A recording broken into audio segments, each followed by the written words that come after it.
Hello students, welcome to Score Plus. मैं हूं आपके मैथ्स एजुकेटर जोहा। स्टूडेंट्स, आज का ये सेशन आपको पता ही होगा, हम लोग सेकंड एक्सरसाइज सॉल्व करेंगे पॉलिनोमियल्स चैप्टर की। फर्स्ट एक्सरसाइज में हमने देखा कि मल्टीपल चॉइस क्वेश्चंस किस तरीके के पूछे जाते हैं इस चैप्टर में, और सेकंड एक्सरसाइज में हम ये देखेंगे कि इस चैप्टर में शॉर्ट आंसर क्वेश्चन, जो रीजनिंग बेस्ड क्वेश्चन होते हैं, वो कैसे पूछे जाते हैं। ओके, तो नेम आपको पता ही है, पॉलिनोमियल्स चैप्टर पे हम लोग वर्क कर रहे हैं इस टाइम पे, और ये सारे क्वेश्चंस ही आपके लिए प्रैक्टिस के फॉर्म में है, और दूसरी बात ये सारे ही आपके एग्जाम्पलर के क्वेश्चंस हैं। ठीक है, तो इससे आपके साथ साथ एग्जाम्पलर की भी प्रैक्टिस हो रही है, right.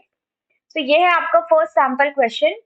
Can x minus 1 be the remainder on division of a polynomial px by 2x plus 3? Justify your answer। आपको इस क्वेश्चन में ये बताना है कि x माइनस वन क्या किसी पॉलिनोमियल का रिमाइंडर हो सकता है अगर हम उसको 2x प्लस 3 से डिवाइड करें। किसको? पॉलिनोमियल को। ओके, सो इस क्वेश्चन को करने के लिए सबसे पहले तो आपको इसका बेसिक कॉन्सेप्ट पता होना चाहिए। उसके लिए मैं आपको फर्स्ट चैप्टर की कुछ बातें याद दिलाऊंगी। Like first chapter real numbers में हम लोगों ने एक डिविजन एल्गोरिथम पढ़ा था, which is a is equals to B Q plus are.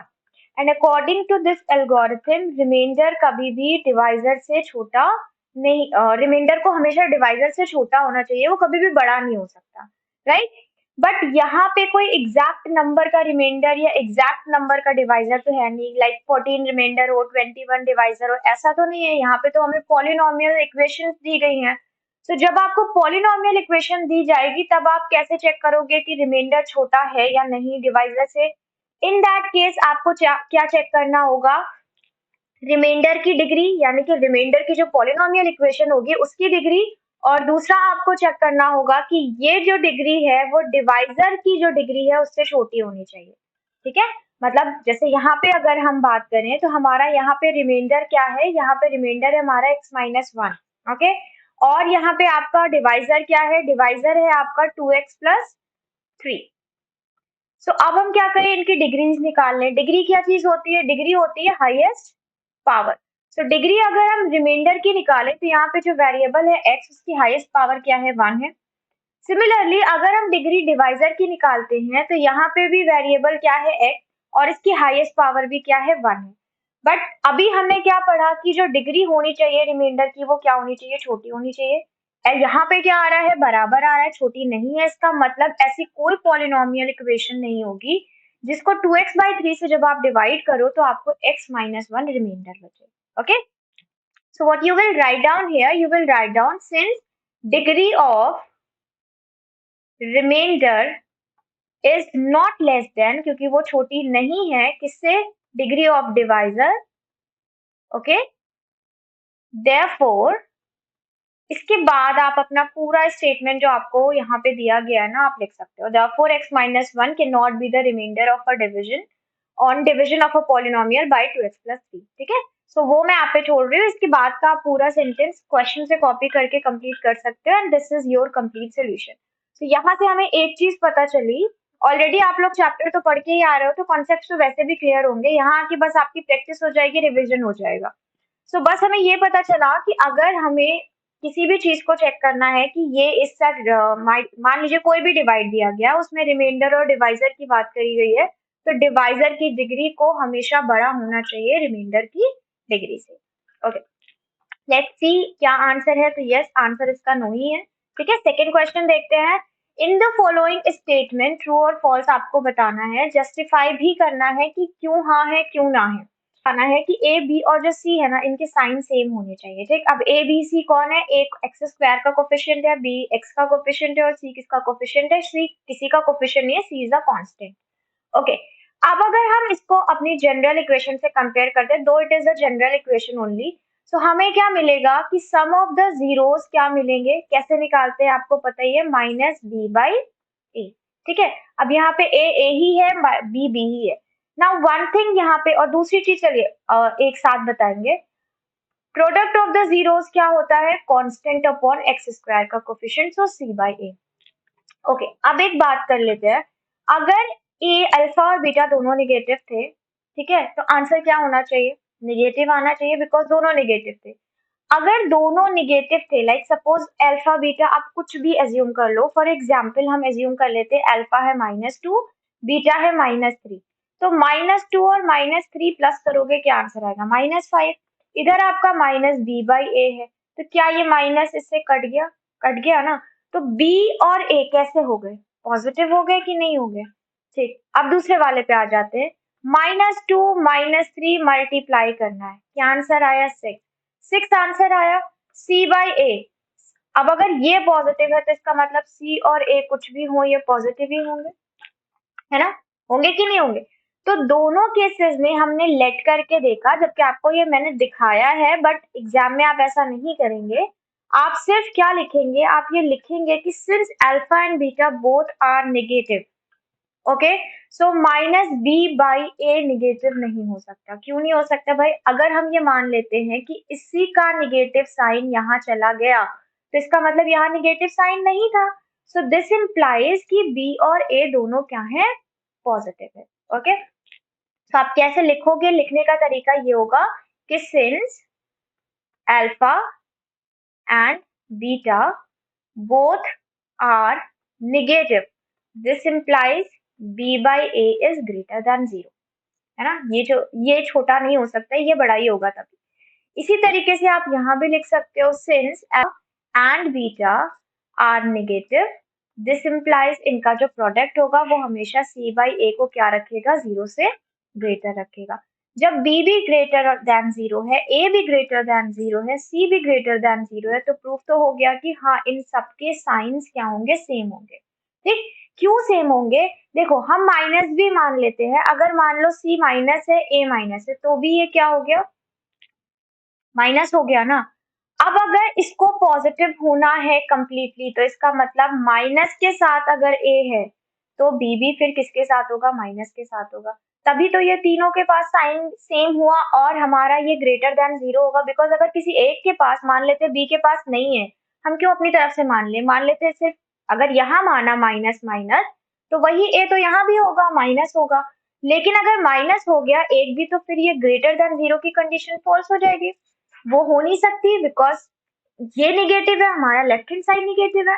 So in that case इसका मतलब अगर -a हुआ तो फिर b को भी क्या होना पड़ेगा, माइनस। सिमिलरली अगर +a हुआ तो b को भी क्या होना पड़ेगा, प्लस होना पड़ेगा। सो इस तरीके से लॉजिकली हमने क्या प्रूव किया कि सबका साइन चाहे तीनों निगेटिव हो जाए चाहे तीनों पॉजिटिव, लेकिन तीनों के साइंस क्या होंगे, सेम होंगे। Okay,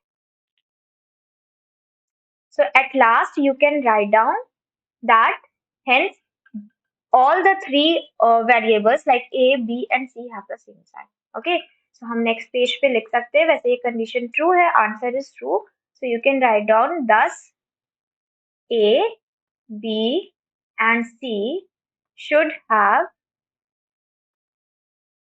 same sign. ओके, तो ये आपकी रीजनिंग बेस्ड क्वेश्चन था, जिसमें आपको सोच समझ के, बिकॉज आपको कोई वैल्यू नहीं दी गई है और ना ही आप वैल्यू पुट कर सकते हो यहाँ पे, तो ये आपको सोच समझ के अपने दिमाग से लगाना था कि क्या कंडीशंस लेके चले। अगर ए नेगेटिव हो जाए तो क्या बी हो सकता है, बी नेगेटिव हो जाए तो क्या ए हो सकता है, अल्फा बीटा बोथ नेगेटिव, सिर्फ इतना ही आपको पता है। ठीक, और इस तरीके के क्यूबिक को भी क्वेश्चंस अभी आप देखोगे, अभी तो ये क्वाड्रेटिक का था, अभी हम इसी पे एक सेम क्वेश्चन क्यूबिक के लिए भी देखेंगे विद इन एक्सरसाइज। ठीक है, चलिए अब हम एक्सरसाइज पे आते हैं, एक्सरसाइज 2.2। फर्स्ट क्वेश्चन है आपका, can x square -1 be the question on the division of this by a polynomial in x of degree 5। Question कह रहा है कि क्या ये क्वेश्चन हो सकता है, ठीक है, ऑन डिविजन ऑफ, ये कौन हो गया, डिविडेंड हो गया। ये क्वेश्चन है, किससे डिवाइड कर रहे हो आप, डिवाइड कर रहे हो किसी पॉलिनोमियल से जिसकी डिग्री 5। ओके, अब हम पूरी पूरी इक्वेशन या पूरी पूरी पॉलिनोमियल नहीं लिखेंगे, हमें सिर्फ लॉजिकली समझना है क्वेश्चन को और उसी हिसाब से आंसर देना है। हमने क्या पढ़ रखा है एल्गोरिदम में, हमने पढ़ रखा है कि जो हमारा डिविडेंड होता है वो क्वोशिएंट और डिवाइजर के मल्टीपल प्लस उसमें रिमाइंडर ऐड कर दें तो उसके बराबर होता है। ठीक, अब चलिए यहाँ पे आपका जो डिविडेंड है उसका टर्म क्या है, उसकी हाईएस्ट पावर, सिर्फ हाईएस्ट पावर लेके हम आपको समझाएंगे। सो हाईएस्ट पावर क्या है, x की पावर 6 है। ठीक है, उसके बाद जो आपका डिवाइजर है, लाइक आप इससे डिवाइड कर रहे हो ना, तो ये हो गया आपका divisor by a polynomial in x of degree 5। ठीक है, तो डिवाइजर आपका क्या डिग्री क्या हो गई इसकी, एक्स की पावर 5 हो गई, हाईएस्ट पावर ले रहे हैं। फिर आपका जो क्वेश्चन है उसमें भी एक्स स्क्वायर, वो भी एक पॉलिनोमियल है, तो उसकी हाईएस्ट डिग्री क्या हो गई, एक्स की पावर 2 हो गई। प्लस रिमाइंडर के बारे में कोई बात नहीं करी गई है, तो हम ये नहीं एज्यूम कर सकते कि रिमाइंडर 0 होगा या रिमाइंडर कुछ भी होगा। अब आप ये देखो कि आपका जो डिविडेंड है उसकी पावर आ रही है 6, और इन दोनों के जो मल्टीपल करते हैं तो इनकी पावर आ रही है 7। ठीक है, हम अगर किसी भी नंबर को डिवाइड करने चलेंगे तो क्या हमारा डिविडेंड उस नंबर से छोटा हो सकता है? ये तो ऐसे ही बड़ा हो रहा है, अगर हम इसमें रिमाइंडर ऐड कर देंगे दैट मीन्स ये और बड़ा हो गया। ठीक है, एक जनरल एग्जांपल ले लेते हैं कि मान लो क्या हम 7 को 12 से डिवाइड कर सकते हैं? कर सकते हैं डेसिमल लगा के, बट अगर हमें डेसिमल ना लगाना हो तो क्या हम कर सकते हैं? नहीं। 7 को बड़ा 7 बाहर होगा तब आप डिवाइड कर सकते हो, ये पॉसिबल है, ये पॉसिबल नहीं। तो यही चीज यहाँ पे इसी का लॉजिक यूज करेंगे कि अगर डिविडेंड ही आपका छोटा हो गया तो आप उससे कैसे डिवाइड करोगे, ये आपका कैसे बड़ा हो सकता है। ठीक है, सो इसका मतलब ये पॉसिबल नहीं है कि आप किसी भी पॉलिनोमियल इक्वेशन को जो जिसकी डिग्री 5 है उसे आप डिवाइड करो इससे और क्वेश्चन आपका ये रहे। Okay, this is not possible, such type of division is not possible. Now you will write down the reason also, because आपको जस्टिफिकेशन भी करना है। सो जस्टिफाई करने के लिए आप क्या कहोगे, आप जस्टिफाई करने के लिए ये कहोगे कि अगर हम किसी पॉलिनोमियल को डिवाइड कर रहे हैं किसी डिवाइजर से, तो जो डिवाइजर की डिग्री होनी चाहिए वो क्या होनी चाहिए, छोटी होनी चाहिए, किससे, आपके पॉलिनोमियल इक्वेशन से, राइट। सो यहाँ पे अगर हम मान लें कि this is some polynomial px and this is some polynomial और डिवाइजर gx, तो आपका जो px की डिग्री होनी चाहिए, degree of px should be greater than degree of gx। ठीक है, कंबाइंड डिग्री, लाइक जब आप b को क्वेश्चन से मल्टीप्लाई करते हो तो ये जो कंबाइंड डिग्री होनी चाहिए, इससे कभी भी आपके पॉलिनोमियल जिसको आप डिवाइड कर रहे हो वो छोटी नहीं हो सकती। सिंस यहाँ पर है x to the power 6 is less than x to the power 7, therefore आपको लिखना पड़ेगा कि this division is not possible. Okay, let's see क्या आंसर दिया गया है। सो आंसर आपका नो ही दिया गया है।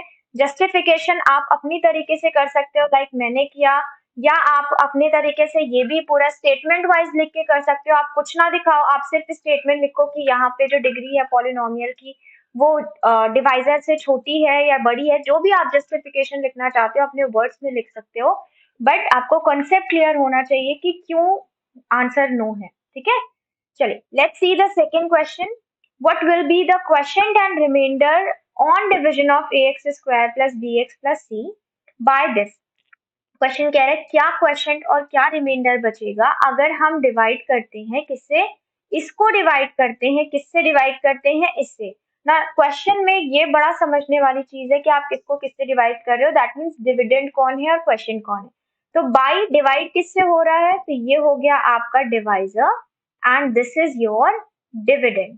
ठीक है, now you need to tell कि क्या ये डिवाइड हो जाएगा, अगर हो जाएगा तो क्वेश्चन और रिमाइंडर क्या होगा ना। अभी मैंने आपको बताया कि अगर हमारा डिवाइजर की डिग्री बड़ी हो जाती है हमारे डिविडेंड की डिग्री से तो डिवीजन पॉसिबल नहीं है।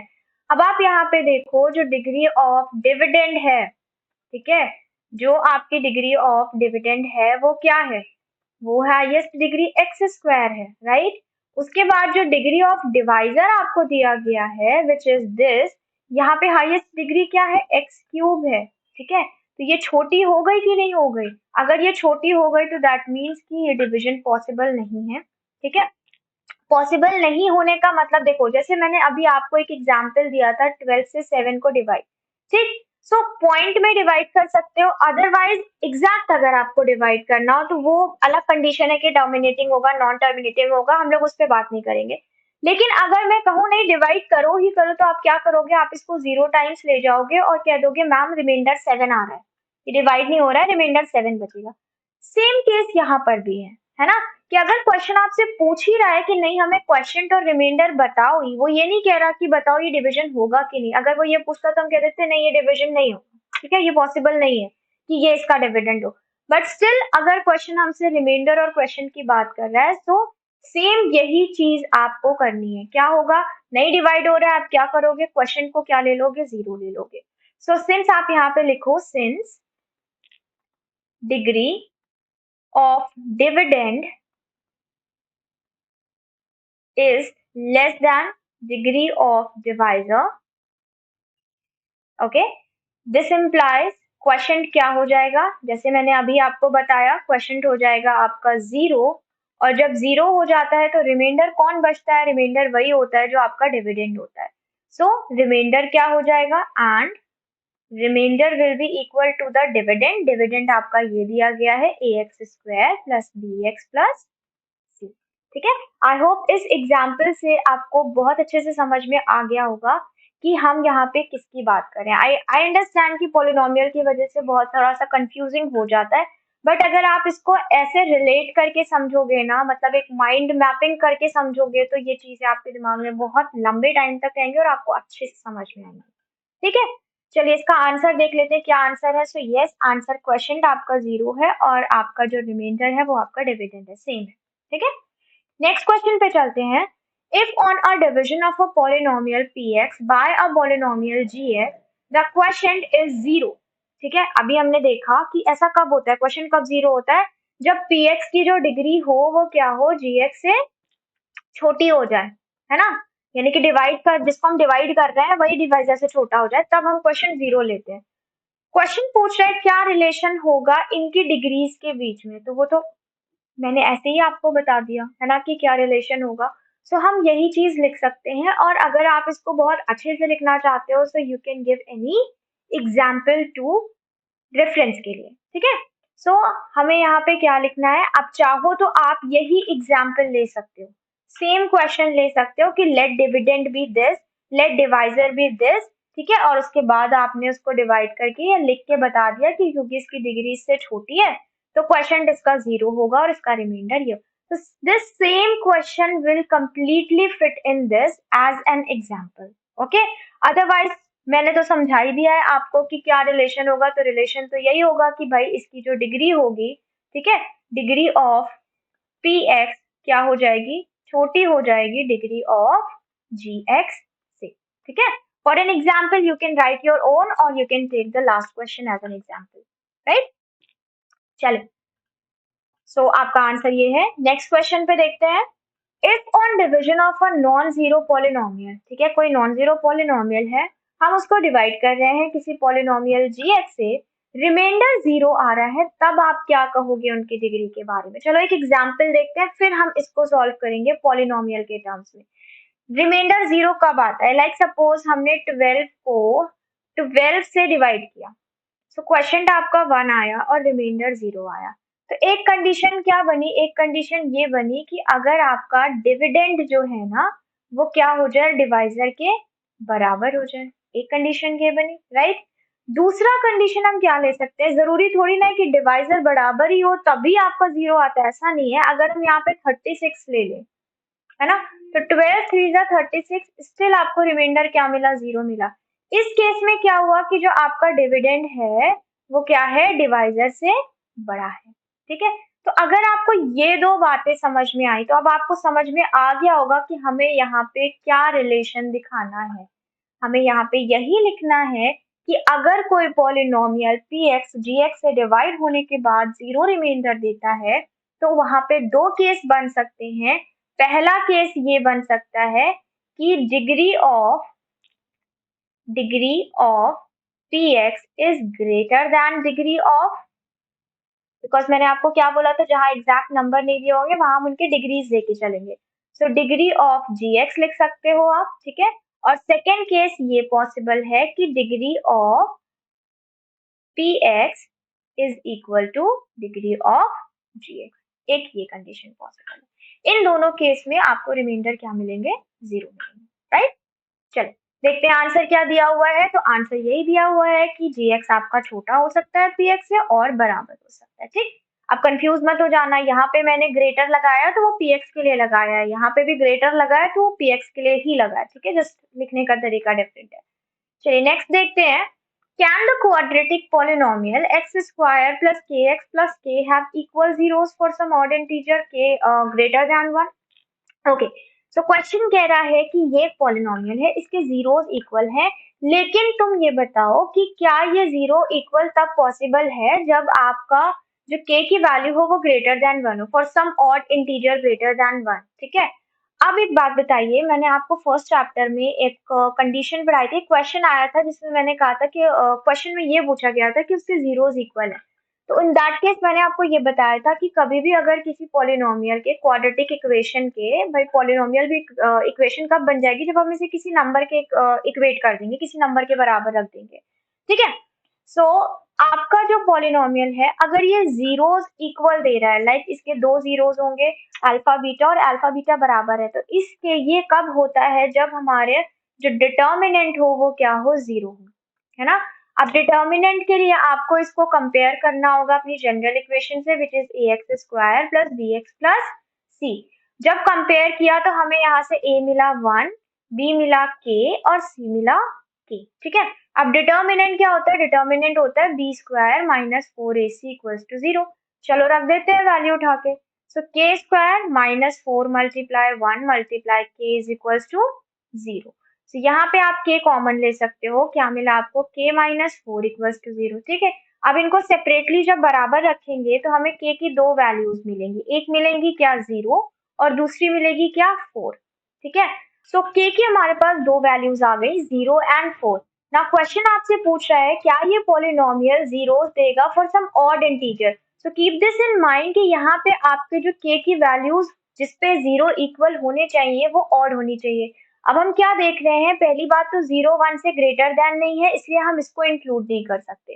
फोर वन से ग्रेटर देन है, इसे इंक्लूड किया जा सकता है, बट क्वेश्चन ने बोला ऑड इंटीजर, ना फोर इज इवन। ठीक है, तो जब क्वेश्चन ने ऑड बोल दिया और ग्रेटर देन वन बोल दिया तो ना ही जीरो इंक्लूड हो सकता है ना ही फोर पॉसिबल। ठीक है, सो आपके इस क्वेश्चन का आंसर क्या हो जाएगा, नो। और बाकी आप क्या लिख सकते हो, नो द पॉलिनोमियल, ठीक है, the polynomial x square plus kx plus k will not have equal zeros। ठीक है, will not have equal zeros। this makes your answer complete। ठीक है, तो क्वेश्चन पे स्टेटमेंट पे ध्यान देना था कि आपका जो ऑड इंटीजर होना चाहिए प्लस ग्रेटर देन वन होना चाहिए। हमने क्या देखा कि अगर कोई पॉलिनोमियल इक्वेशन ये है तो ये सिर्फ जीरो और फोर पे इक्वल जीरोस देगी, अदरवाइज ये किसी वैल्यू पे जीरोस इक्वल नहीं देगी। सो इसका आंसर क्या हो गया, नो हो गया। Let's check the answer, so the answer is no. Okay, next question. So the next question is, are the following statements true or false? Justify your answer। अब आपको true और false बताने हैं और अपने true और false के साथ अपना justification भी देना है। So first question देखते हैं, first question क्या कह रहा है, if the zeros of a quadratic polynomial are both positive then a b c all have the same sign। अभी आपने देखा मैंने सैम्पल क्वेश्चन 2 सॉल्व करवाया था, उसमें क्या कंडीशन थी कि जीरोस निगेटिव है ना। यहाँ क्या कंडीशन है कि जीरोस पॉजिटिव है। करने का तरीका बिल्कुल सेम होगा, बस हम थोड़ा सा समझ लेते हैं कि क्या डिफरेंस होगा, हमें क्या सोचना है। ओके, अब अगर बात करें यहाँ पे इस पॉलिनोमियल इक्वेशन की, तो ये आपकी जनरल पॉलिनोमियल इक्वेशन है, तो सम ऑफ द जीरोस क्या हो जाएंगे हमारे, ये हो जाएंगे माइनस बी बाई ए, है ना। उसके बाद प्रोडक्ट ऑफ द जीरोस क्या हो जाएंगे हमारे, ये हो जाएंगे सी बाई ए। ओके, अब अगर ये c बाई ए है, ये b बाई ए है और क्वेश्चन ने आपको बोला कि दोनों पॉजिटिव है, अगर ये दोनों पॉजिटिव हैं तो इसका मतलब इस तरफ तो पूरा पॉजिटिव आंसर है, राइट। लेकिन फिर यहाँ पे जो माइनस है वो किसका है, वो इन्हीं में से किसी का है, या तो वो b का है या तो वो a का है। ओके, अब एक बात सुन लेते हैं, नीचे आ जाइए, यहाँ पे दोनों पॉजिटिव हैं भाई, क्यों, क्योंकि अल्फा और बीटा की आप कोई भी वैल्यू ले लो, जब उसने कह दिया कि दोनों पॉजिटिव है तो आंसर पॉजिटिव आना है यहाँ भी और यहाँ भी। अब जब आंसर पॉजिटिव आना है और यहाँ पे पॉजिटिव है, इसका मतलब सी और ए पॉजिटिव कब हो सकते हैं, दो कंडीशन हो सकती है कि या तो सी और ए दोनों निगेटिव हो जाए, है ना, या तो सी और ए दोनों क्या हो जाए, पॉजिटिव हो जाए। ठीक, चलो पहला हम केस मान लेते हैं पॉजिटिव का। तो अगर C और A पॉजिटिव हो जाते हैं, C and A are positive, first case, ठीक है, केस मान के चलेंगे, C एंड A क्या है, पॉजिटिव है, अगर ये दोनों पॉजिटिव हो जाते हैं तो इसका मतलब यहाँ वाला ए क्या हो गया, पॉजिटिव हो गया। अब यहाँ साइन एक बी का माइनस का प्रेजेंट है। मैंने क्या बोला था, इस कंडीशन के हिसाब से या तो ए या बी किसी एक को नेगेटिव होना पड़ेगा। तो अगर ए पॉजिटिव हो गया तो फिर नेगेटिव कौन हुआ, this implies b is negative. हुआ कि नहीं? चलो अब दूसरी कंडीशन मान लेते हैं, दूसरा केस कि ये है माइनस, दोनों माइनस है, ठीक है। सेकेंड केस मान लेते हैं हम कि C and A both are negative, दोनों नेगेटिव हो जाते हैं। अगर ये दोनों नेगेटिव हो गए तो इसका मतलब A यहाँ पे नेगेटिव हो गया, है ना। अगर A नेगेटिव हो गया तो फिर B नेगेटिव हो सकता है क्या? अगर दोनों नेगेटिव हो जाएंगे तो ये पॉजिटिव होना चाहिए था ना, नहीं हो सकता। तो जब A नेगेटिव होगा तो इन दैट केस B को क्या होना पड़ेगा, पॉजिटिव। क्या यहाँ पे जो बात लिखी है कि ए बी सी सबके साइन सेम होंगे, हो रहा है ऐसा? नहीं हो रहा है।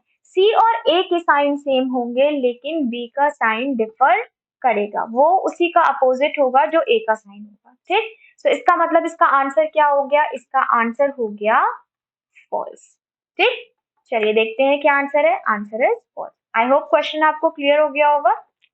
चलिए नेक्स्ट देखते हैं ट्रू फॉल्स में क्या है। If the graph of a polynomial intersects the x-axis only at one point, it cannot be a quadratic polynomial. Question कह रहा है कि अगर कोई ग्राफ खाली x एक्सिस पे इंटरसेक्ट कर रहा है एक ही पॉइंट पे, तो वो ग्राफ पॉलिनोमियल का नहीं हो सकता। ओके मैंने आपको ग्राफ के बारे में बताया था कि पॉलिनोमियल का ग्राफ दो तरीके के होते हैं। लास्ट लेक्चर में हमारी बात हुई थी इस बारे में। तो हमने क्या बोला कि हमारा जो क्वाड्रेटिक का ग्राफ होता है ना, उसको हम क्या बोलते हैं, ठीक है, पैराबोला बोलते हैं। अब पैराबोला में भी दो तरीके के पैराबोला होते हैं, एक होता है डाउनवर्ड पैराबोला, एक होता है अपवर्ड पैराबोला। और ये डिपेंड करता है कि कौन सी पॉलिनोमियल इक्वेशन आपको दी गई है, ये उन वैल्यूज पे, उनको सॉल्व करने पे डिपेंड करता है। नाउ पैराबोला किस तरीके का होता है, मैंने जब बोला पैराबोला अपवर्ड, चलिए एक ही एग्जांपल अपवर्ड से लेके देखते हैं। तो या तो पैराबोला ऐसे होगा, एक केस, ठीक है, फर्स्ट केस। दूसरा केस ले लेते हैं, या तो पैराबोला ऐसे होगा कि वो एक्स एक्सिस को सिर्फ टच कर रहा हो एक पॉइंट पे, ये भी तो पैराबोला ही बना ना। क्वेश्चन स्टेटमेंट ट्रू है या फॉल्स वो हम बाद में देखेंगे, वो तो हम जब पूरा समझा लेंगे तब उसके बारे में बात करेंगे। मैं अभी आपको कंडीशन बता रही हूँ कितने पैराबोला बन सकते हैं। एक ये बन सकता है, this is the second case. और एक थर्ड केस पैराबोला का ये भी है, ऐसे भी बन सकता है कि वो एक्स को कहीं ना टच कर रहा हो। अब यहाँ पे कितनी जगह टच कर रहा था, दो जगह। यहाँ पे कितनी जगह टच कर रहा है, एक जगह।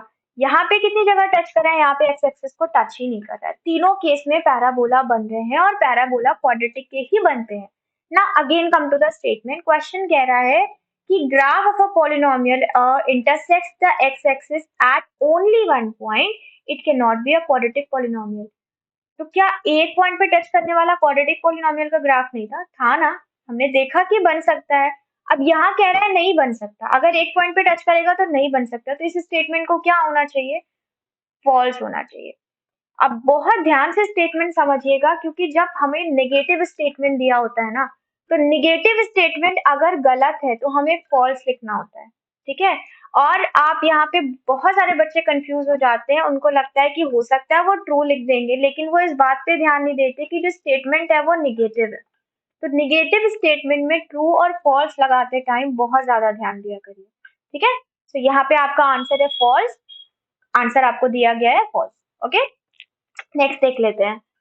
So next is, if the graph of a polynomial intersects the x-axis at only 2 points, it need not be a quadratic polynomial. Question कह रहा है अगर कोई ग्राफ सिर्फ 2 पॉइंट पे कट करता है तो ये जरूरी नहीं है कि वो क्वाड्रेटिक पॉलिनोमियल हो, ठीक है।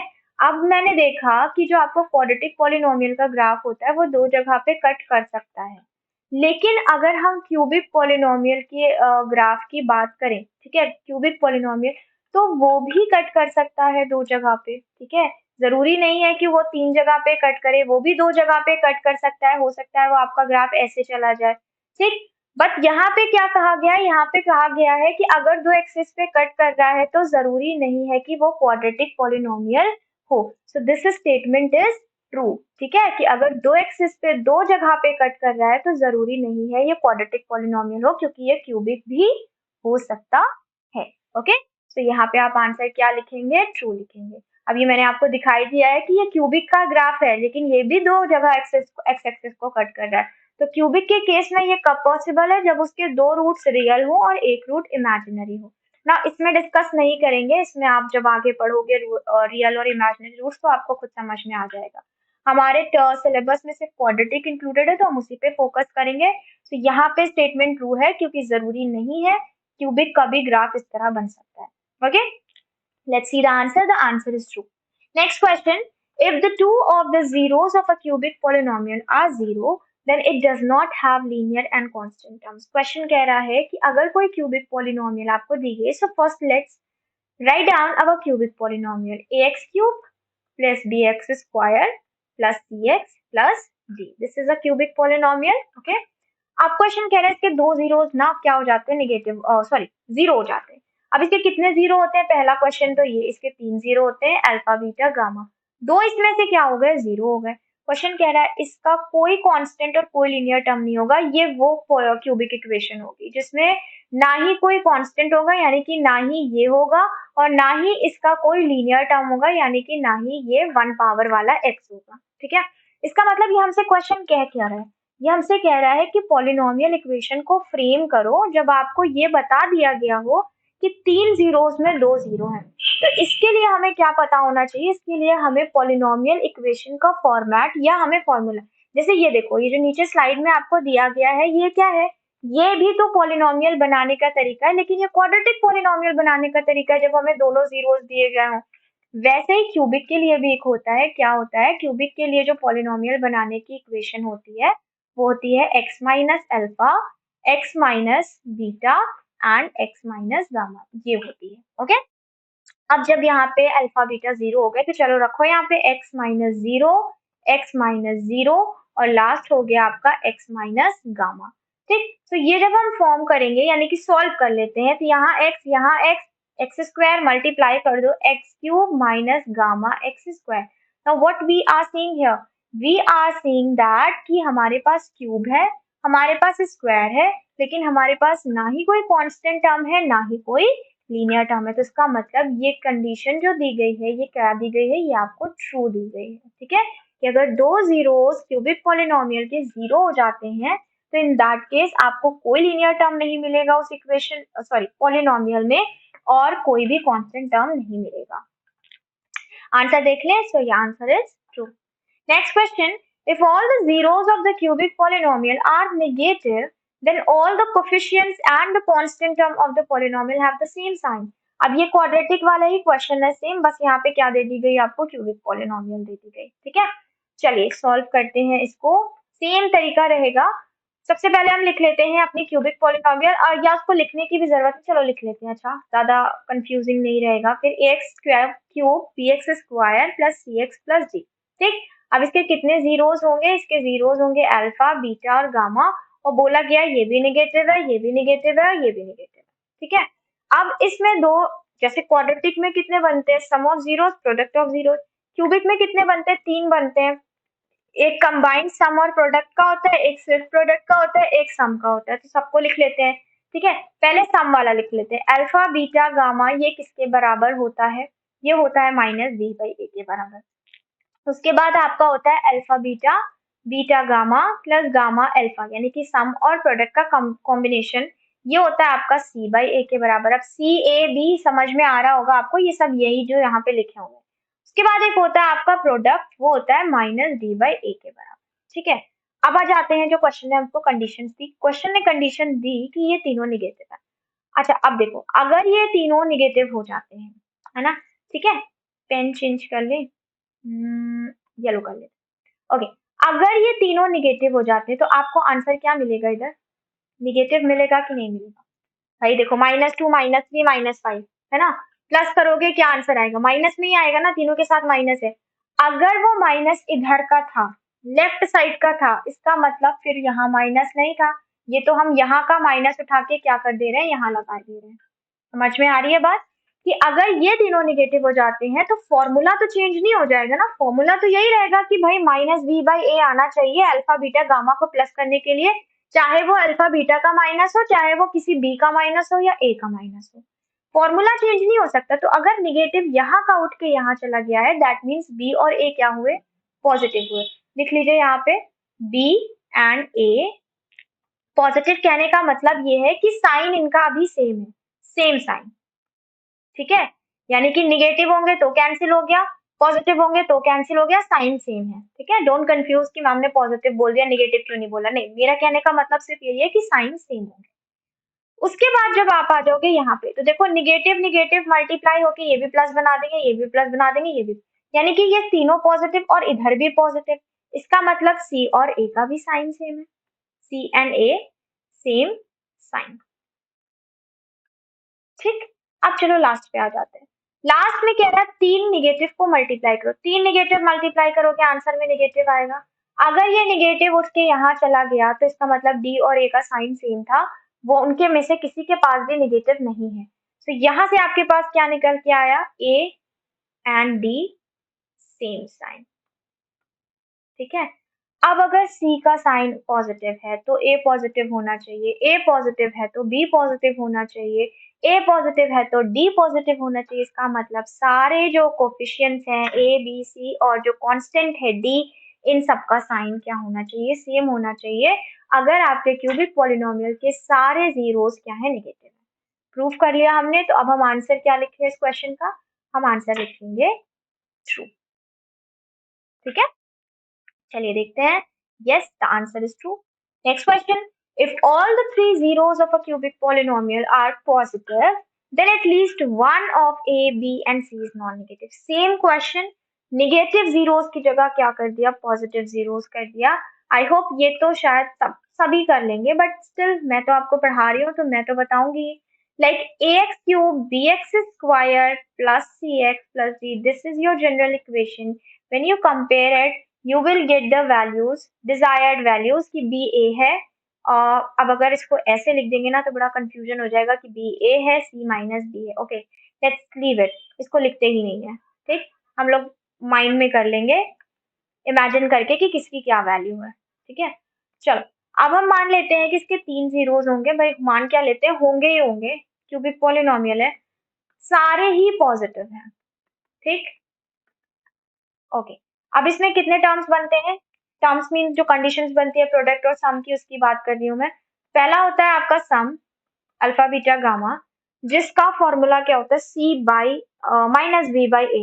अब माइनस बी बाई ए मत लिखना, बिकॉज यहाँ पे माइनस बी माइनस ए ये सब अलग है।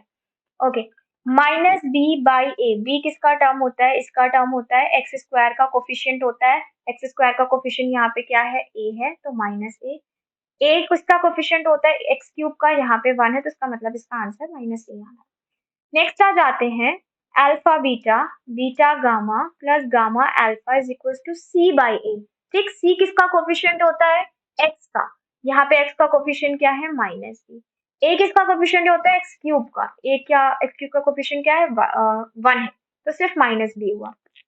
लास्ट आपका अल्फा बीटा गामा, क्या होता है formula, minus D by A. D कौन होता है, कांस्टेंट, कांस्टेंट क्या है यहाँ पे, सी, तो माइनस सी, ए 1 है तो माइनस सी, ठीक है। चलो ये सब बन गए। अब आ जाते हैं कंडीशन जो हमें दी गई थी। कंडीशन कह रहा है positive positive positive, pen change कर ले सबसे पहले। अब देखो अगर ये सब पॉजिटिव है तो इधर का आंसर क्या होगा, पॉजिटिव। इसका मतलब ये जो निगेटिव है ना वो किसका है, इसका ही है, ठीक है, ए का ही, क्योंकि यहाँ ए बी सी आपका यही ए बी सी टी है, वो ए बी सी डी उसका नहीं है जो जनरल इक्वेशन है, तो हम इसी को करेंगे। इसका मतलब ये जो साइन है वो किसका है, ए का है, ठीक है। ए क्या हो गया, निगेटिव हो गया। नेक्स्ट कंडीशन पे आओ, पॉजिटिव पॉजिटिव पॉजिटिव, तो ये सभी क्या होंगे, पॉजिटिव होंगे, ठीक। इसका मतलब बी क्या है, जो साइन माइनस का लगा है वो बी का अपना साइन है विच इज निगेटिव, ठीक। नेक्स्ट कंडीशन पे आओ, पॉजिटिव पॉजिटिव पॉजिटिव, ठीक है, तो ये सारे क्या हो जाएंगे, पॉजिटिव, भाई मल्टीप्लाई करने पॉजिटिव। इसका मतलब जो सी के साथ साइन लगा हुआ है वो क्या है, सी का खुद का साइन है, ठीक है। Just a second, minus B by A, okay, C का खुद का साइन है विच इज निगेटिव। सो हम क्या देख रहे हैं स्टूडेंट्स कि अगर ये तीनों जीरोस पॉजिटिव है तो आपका ए बी और सी, यानी कि ये ए ये बी ये सी, ये तीनों ही क्या होंगे, निगेटिव होंगे।